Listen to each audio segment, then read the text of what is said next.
Welcome to A Time to Grow, a child care center that provides care to infants through school agers. Nancy is a provider in the toddler room.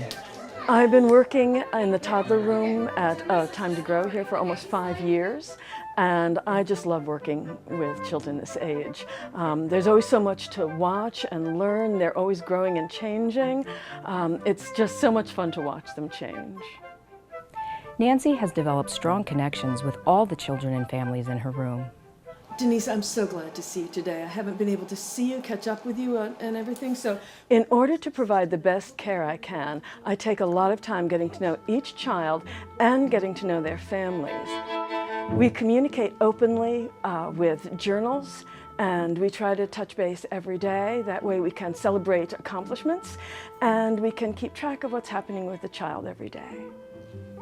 Nancy closely observes the children in her care and keeps notebooks for each of them, detailing illnesses, developmental milestone achievements, and behavior changes. I began noticing changes in Kyle's behavior. He didn't eat as much as he did, which can happen when they're in a growth spurt, but it was unusual for him. And he started being more aggressive with the other children, even his best friend. And then, well, he started having toileting accidents. Nancy documented her observations, and after a week or so, brought her concerns to her director, Don. Sure, come on in. Nancy came to me with some concerns she had about Kyle. She showed me her observation notebook. I asked her to talk to the family, see if there's any differences or changes in behavior at home, and to keep documenting. One day, Nancy observed something that really concerned her. Kyle spilled some juice on his shirt, so I brought him to the bathroom to get him cleaned up and changed. When I was helping him change his shirt, I noticed a bruise on his back. I was concerned. I asked Kyle about it, and he said, "Kyle hit, Kyle bad boy." I brought him back to the group and made sure that I documented this conversation in our journal and described the bruise as well.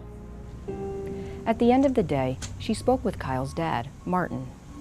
Hey, Nancy. Nancy put me aside and she told me about a bruise on Kyle's back. I told her I hadn't seen anything like she described it.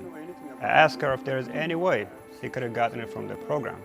She said she couldn't think of anything, so I told her that I'd talk to Kyle and his mom to see if they know anything about it. I don't know anything about a bruise. I mean, I can... Martin seemed a bit confused and concerned about where this bruise could have come from, so at the end of the day, I documented our conversation in the journal, and then I went to talk to Don about this. I told Nancy to keep observing and documenting the situation, and then to keep me posted of any new developments.